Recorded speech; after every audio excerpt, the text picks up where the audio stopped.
It's incredibly hard to develop a strategy for a relationship like the US-China relationship, which has political and economic and security dimensions and is constantly shifting with things like Ukraine. So it's hard for them to lay out some overarching silver bullet strategy document. But one thing that they have been very clear about and is evident in these potential sanctions is their emphasis on human rights. That has been a focus of the Biden administration, of Blinken, of NSC. And if they do sanction Hikvision, that would show they are willing to use even more tools to address those concerns. I can't say I see this fitting clearly into some overarching strategy, but I would say it reflects their focus on human rights. I'm Jacob Schulz, and this is the Lawfare Podcast, June 3rd, 2022. In May, news came out that the U.S. government was thinking of putting the Chinese video surveillance company Hikvision on the Treasury Department's Specially Designated Nationals List, otherwise known as the Sdn List. The move would have huge impacts on Hikvision's business prospects in the US and around the world, and would represent yet another escalation in the way that the US government handles Chinese technology companies. To talk through the news and why it's so significant, I sat down with Katrina Northrop, a reporter at The Wire China, who wrote a story about the Hikvision saga, and Alex Iftimie, a partner at Morrison and Foerster, and a former official within the National Security Division at the Justice Department. It's the Lawfare Podcast, June 3rd. Are big sanctions coming for a Chinese tech company? So I think the best place to start here is with Hikvision. So could you, Katrina, give us a sense of what they sell? Why are they a sufficiently important company that we're spending the time to talk about them here? Yeah, so Hikvision is one of the largest security camera companies in the world. It was founded in 2001. It's now a public company. It's listed on the Shenzhen Stock Exchange. And they've been very successful because they have very cheap products. So they're attractive to companies and local governments and individuals who want to buy a security camera at a low price point.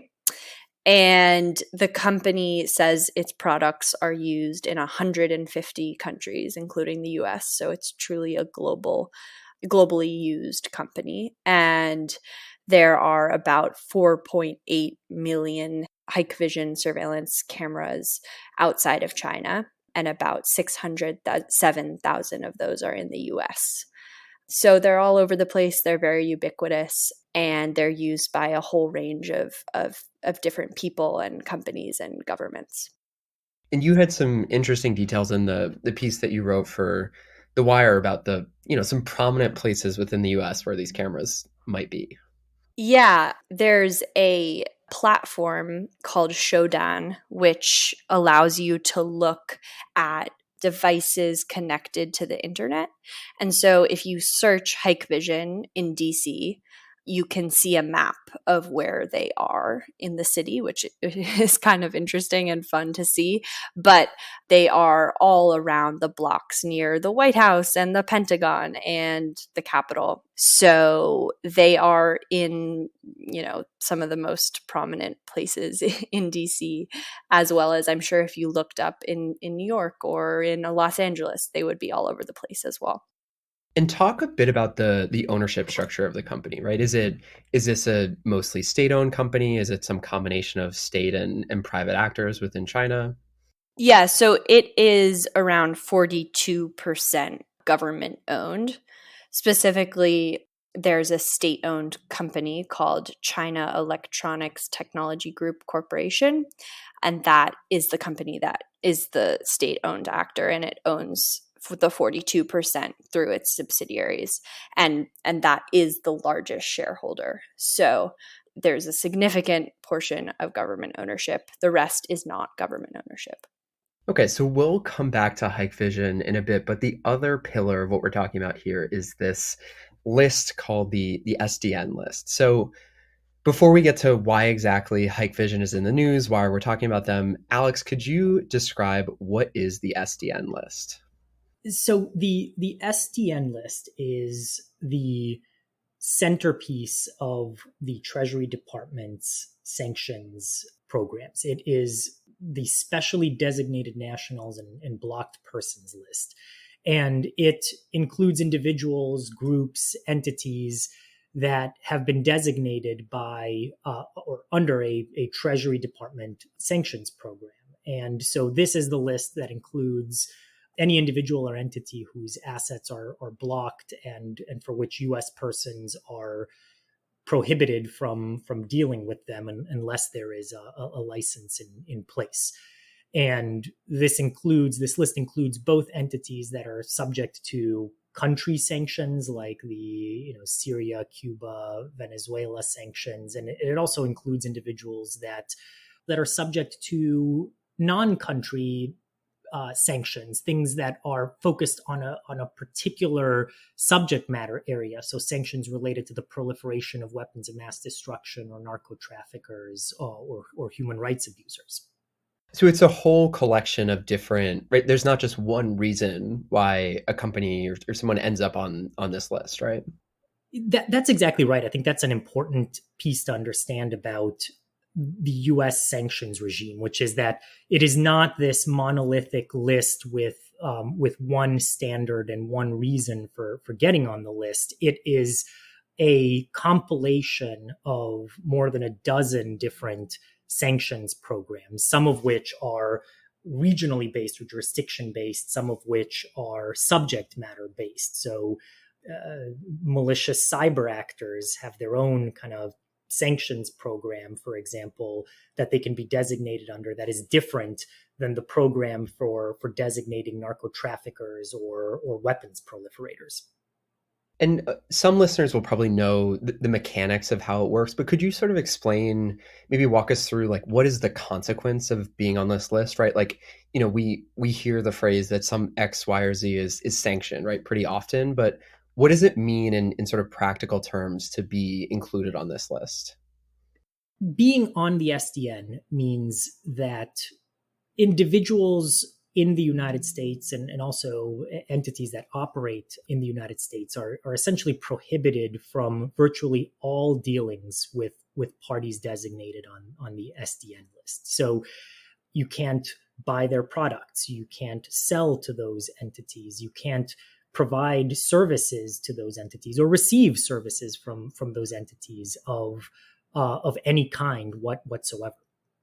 And you mentioned that there's all sorts of, different sanctions programs that can lead to someone being on this list. Talk through, if you could, like, is there a legal standard for adding, a company or a country to the list, and who's making the calls to add something to this list? Well, let me start by sharing a little background on the structure of the sanctions program. So generally speaking, OFAC sanctions are administered through executive orders that declare a national emergency with respect to a specific issue. And the statutory authority for those emergencies is the International Emergency Economic Powers Act and the National Emergencies Act. The first one is IEPA and the second one, the NEA. And essentially what the president does with respect to a specific national emergency is make a determination in an executive order that a situation constitutes an unusual and extraordinary threat to the national security, foreign policy, and economy of the United States. And therefore, a national emergency needs to be declared with respect to that threat.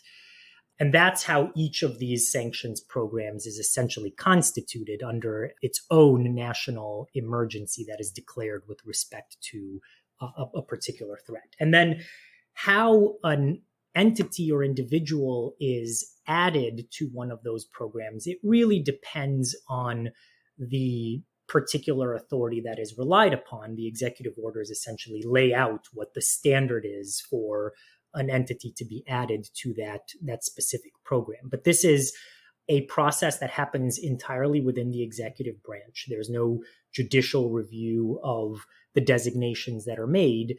Typically, there is a proposed designation that the Treasury or another agency within the executive branch would put forward that is subjected to an interagency review process. It's also reviewed for legal sufficiency by the Department of Justice, and then once that designation is finalized, it's released along with a press release, and an individual is added to the list.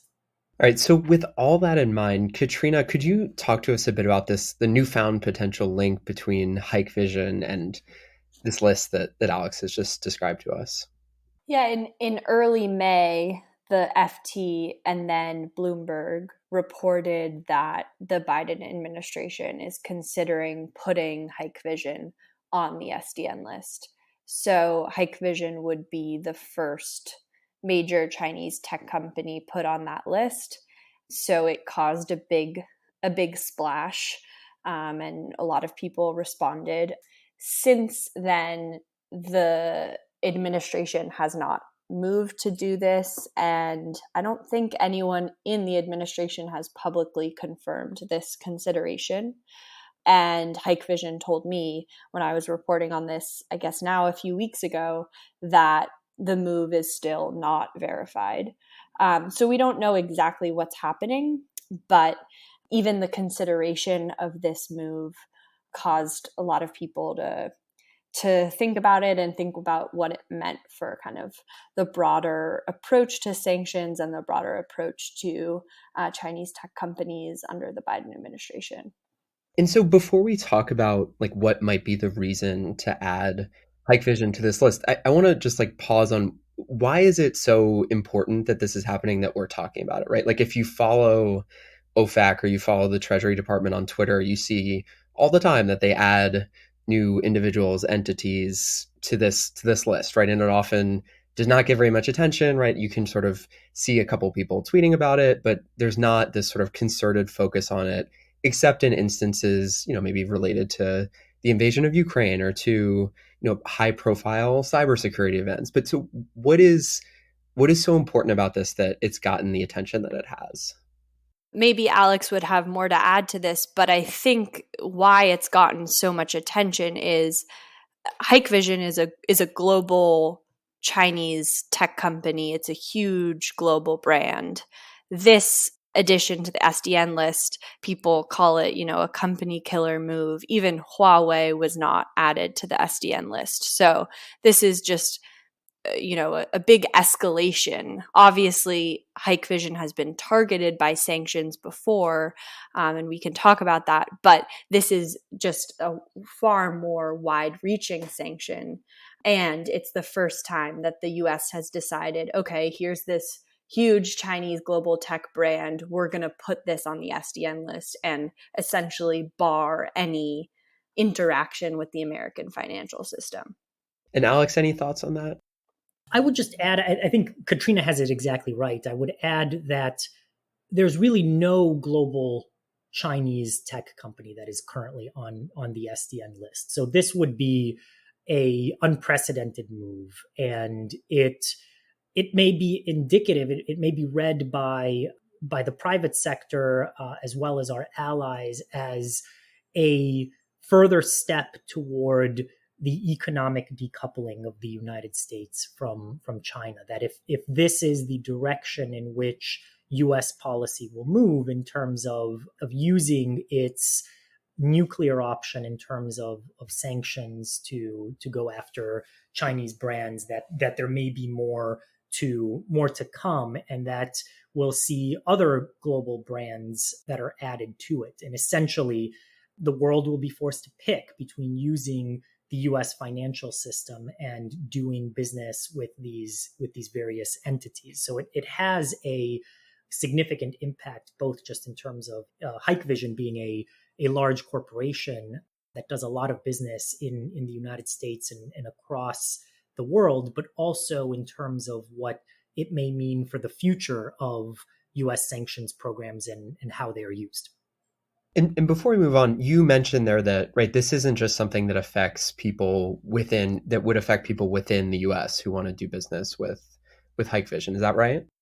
That's right. It is essentially anyone who uses the U.S. financial system and transacts in dollars. And so the impact would not just be on U.S. persons, but essentially anyone who uses our financial system. And I think that's one of the unique aspects of the SDN list that is not present with respect to other sanctions programs, which is just the multilateral implications of that kind of designation. And it's why I think you've seen a lot of the coverage of this potential designation emphasizing the fact that the U.S. is seeking to brief allies on the potential move, because it has implications outside of our shores. And Katrina, from your sense of reporting this story, what's the policy or legal justification that you understand for putting or potentially putting Hikvision on this list? The reporting has been that it would be for their alleged involvement in human rights abuses in Xinjiang. So Hikvision has become very infamous in recent years for being used in Xinjiang, where the US government has said a genocide is unfolding. IPVM, which is a surveillance industry research firm, they've done a lot of great research detailing the exact links between Hikvision and Xinjiang. So I recommend anyone who is interested to go on the IPVM website and look at their stuff. But they've dug up government contracts worth millions of dollars. They've found evidence that these cameras are used in detention camps for the Uyghurs. So it seems like Hikvision has been uniquely involved there, though the company itself has disputed these claims. It's important to note. So they're being sanctioned for their role in human rights abuses. It's not for, other terrorism or non-proliferation issues that sometimes the SDN list is used for. And just quickly before we move on from that, it's the case, right, that they're not unique in potentially or actually being put on this list for things connected to Xinjiang. Is that right? No, there are other Xinjiang-related things on the list. I believe XPCC is on the SDN list. Alex, correct me if I'm wrong. So it's just the first, it would be the first global tech company put on the list for these reasons. And Alex, anything to add on the note of why are we potentially putting this company on the list?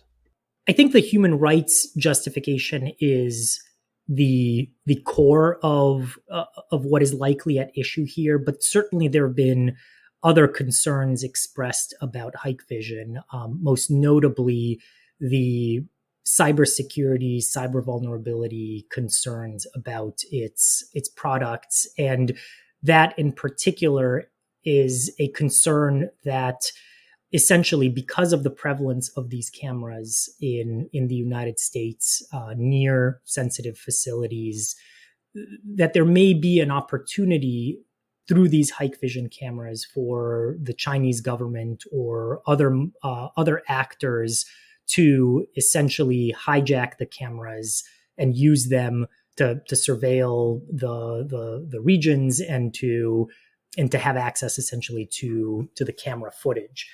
This is a concern that has been expressed in a number of different contexts related to Huawei, to China Telecom, to China Mobile, to a variety of companies that have found themselves on various U.S. sanctions lists.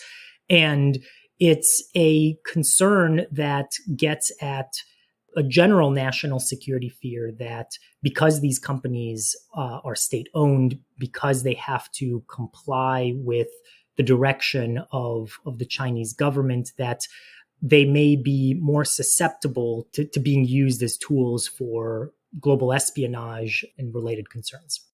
And up to this point, has that ever been grounds to add a company to the SDN list in particular?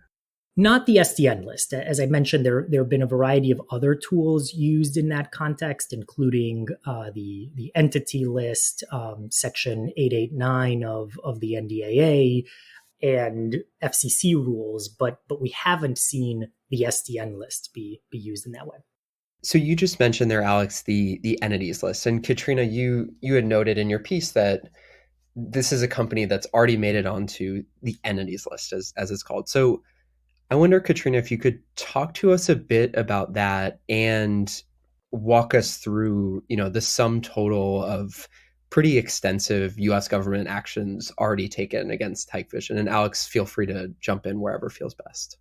Yeah, so in 2019, the company was added to the entity list by the Trump administration. So that means that US companies cannot supply the firm with things like physical components or computer software. In addition, there's legislation that bans the use of federal dollars going to Hikvision products. And then on top of that, last year, Trump put Hikvision on the military's company list, which means that U.S. entities cannot invest in Hikvision. So there are a whole slew of different things going on with U.S. action towards Hikvision.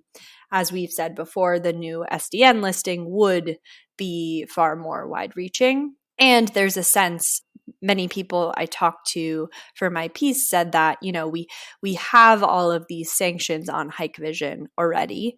And, in some cases, and it's been on the entity list for 3 years already.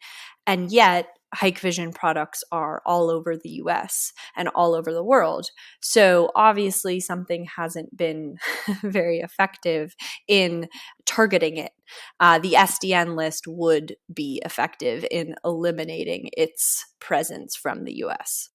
Anything to add there, Alex? Just a few thoughts, and I think Katrina has that list exactly right. The Section 889 prohibitions in the NDAA, for example, those prohibit federal agencies and federal contractors from acquiring and deploying Hikvision. Essentially, they prohibit federal agencies from acquiring Hikvision technology. So the U.S. government already doesn't do business with Hikvision, and so you would not see their technology in any federal facilities. But as Katrina points out, there are a lot of private businesses that are in sensitive locations as well that choose to use these products because they're affordable and because they accomplish their needs, but nevertheless present a potential security concern for those federal facilities.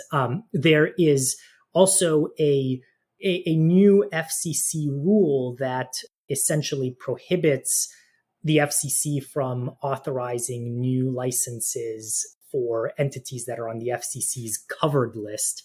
And that list includes Hikvision along with a number of other Chinese telecommunications companies. And essentially that makes it much harder for Hikvision to sell its products to telecommunications companies or to be a part of the telecommunications network.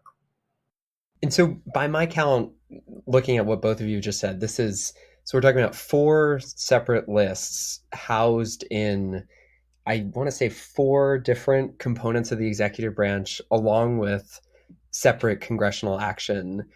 Why might, you've sort of talked through some of the implicit reasons why, right? Like different lists pertain to different things, right? Why might the government want to sort of go all in on adding one particular company to all these different lists that are doing, slightly different work, right? Is it actually the case that these things are not duplicative of each other? Is it the case that each one is doing a separate and important function? Or is it sort of, the executive branch is a big, there's a lot of different agencies and sub-agencies and, people are doing different things. And there's a chance that there's some overlap and overreach and stuff like that. What's your sense, Alex, of how these things are sort of operating together?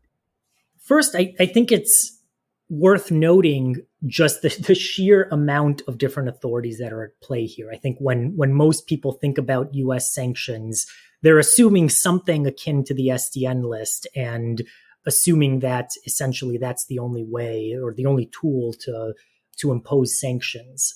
These various different programs are complements to one another. And so it's not so much that they are overlapping. It's that each of them is geared at dealing with a particular threat, whether it be the threat to the communications infrastructure within the United States, or to restricting, for example, the export of U.S. technology to an entity that is on Commerce's entity list, for example. They have different foreign policy goals, and so it's not surprising to see some of these entities appear on multiple lists. I would say that's a feature, not a bug of the system as it's intended to be designed. And certainly the SDN list sits at the apex of these various different authorities because its consequences are just so much more significant than some of these other programs. But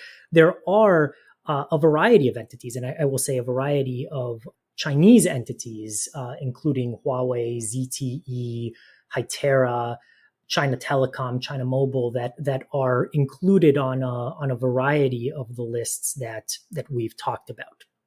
And Alex, what's your, you worked in government for a little bit, and you've also been following this fairly closely for a relatively long period of time.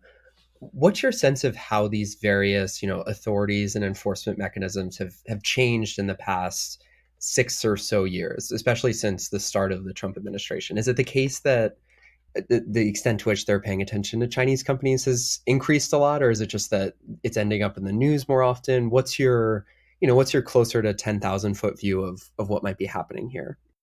It's a good question. And I think just underlying that question is a general sense that we've seen a lot more of these tools be used in the last 5 to 10 years.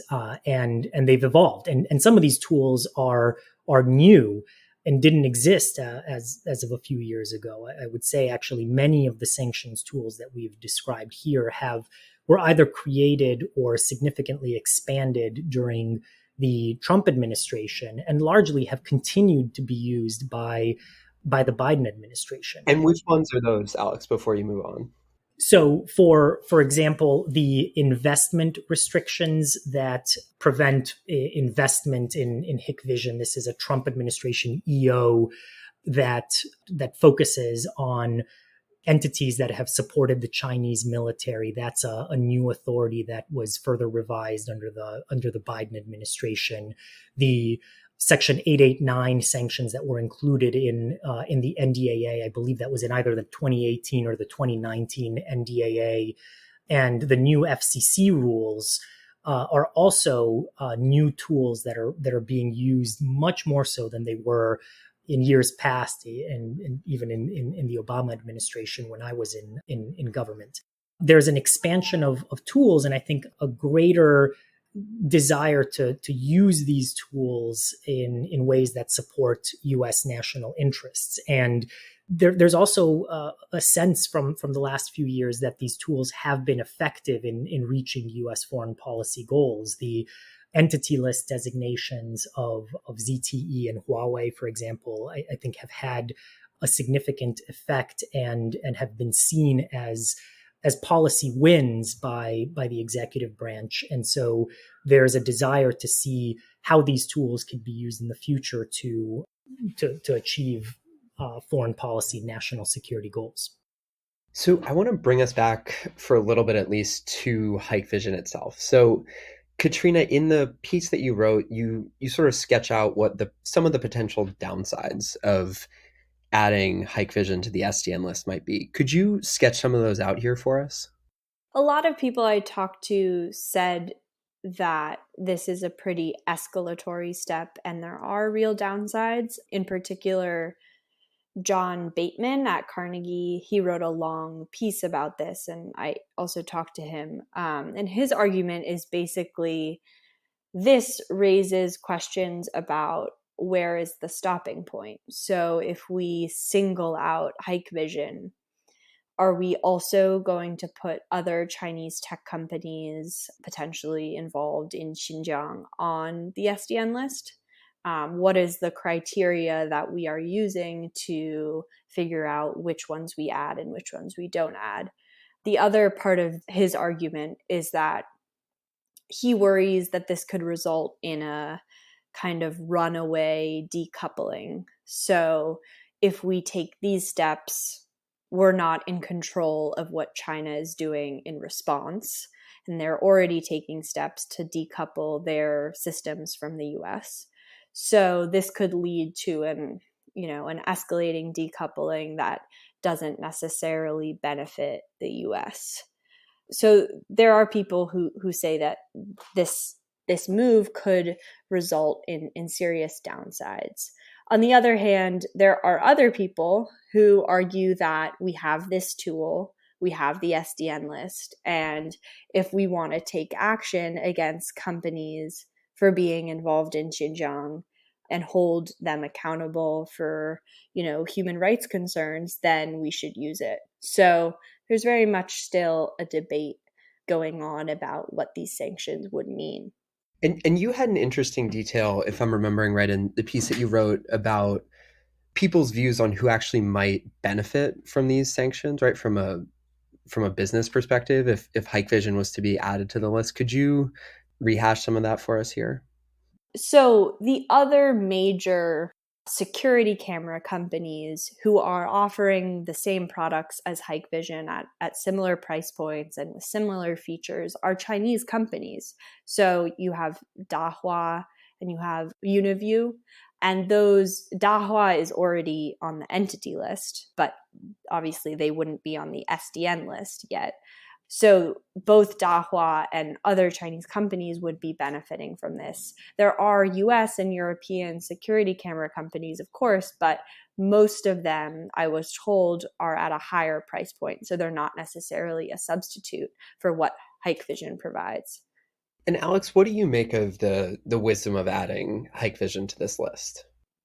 Just in terms of the risks of doing so, I would add that it may force the Chinese government's hand to respond, right? Because of the significance of the SDN list and what it would mean for a prized state-owned entity. I think there's a risk that it would force the Chinese government to show strength and that they would see a move like this to be part and parcel of a global trade war, and that they would respond potentially by freezing the Chinese assets of U.S. companies or taking other steps to restrict trade between the United States and China. So there is a broader impact, I think, to using the tool, the SDN list, to go after prominent Chinese companies. That's not to say there isn't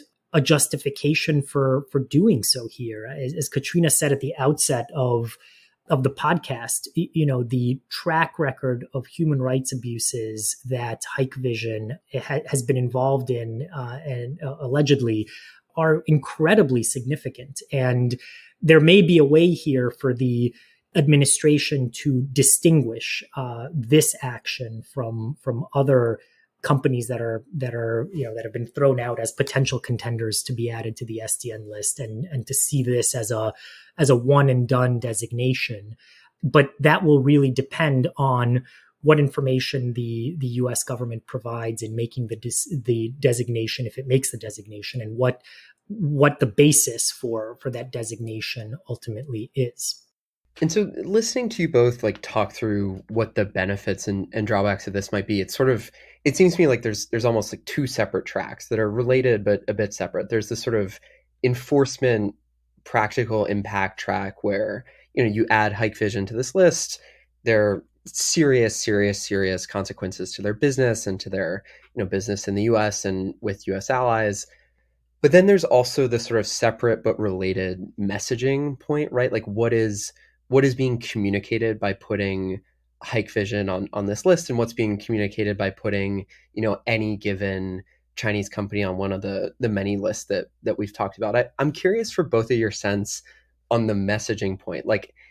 Is this the strategy of sort of overlapping and different sets of sanctions regimes and ultimately adding these companies to the SDN list? Is that is that effective from a messaging standpoint? Is it the case that there's something being accomplished there? Katrina, I wonder, for your sense first, as someone who's sort of kept track of the general decoupling trend over the past couple of years?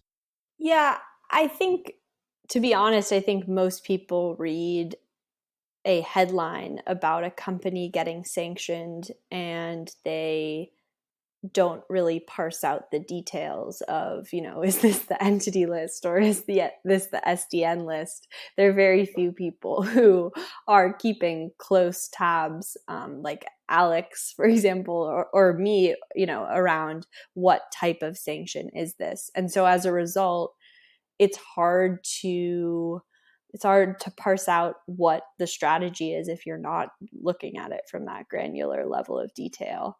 And I think if the Biden administration makes the call to put this on the SDN list, it will be important for them to make sure that their messaging is clear. As Alex said, is this a one and done? Or is this the beginning of a new trend of them putting, big Chinese tech companies on the SDN list?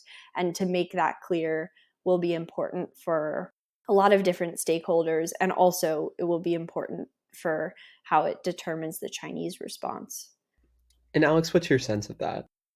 I'm not sure that I guess that I have a different sense of it.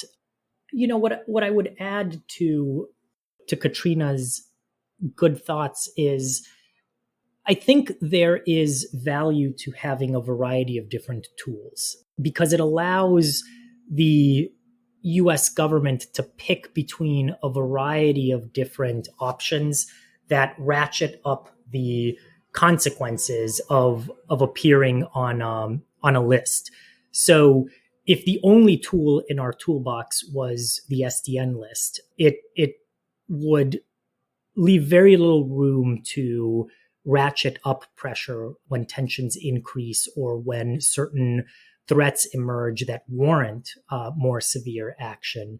But at the same time, there are a variety of different options at various different agencies for various different reasons to essentially signal that a company's actions are against U.S. national interests. And so having a variety of these tools, I think on balance is helpful. But I absolutely agree with Katrina that the vast majority of folks who think about sanctions don't recognize the difference between these various programs and see it as a bit more of a monolith. And Katrina, your beat is, right, in large part tracking companies in China with, their relationship with the US and tracking Western companies with their relationship with China. And when you saw the news about Hikvision and reported out the piece, does this sort of feel a part of some broader strategy, right? Does it feel like a coherent piece of an overall puzzle, right? So, maybe just as an example, in late May, Secretary of State Blinken gave a speech, talking about what the Biden administration's strategic posture toward China is. Does this feel sort of a piece with that? Does it feel like there's a game plan in place here? There's been criticism that the Biden administration took a very long time to lay out exactly what their China policy framework is and what their goals are. And finally, as you said, last week, after months of rumors and a COVID-related delay, Blinken gave his China policy speech. I don't think there were a lot of surprises in there, and the administration was really downplaying expectations.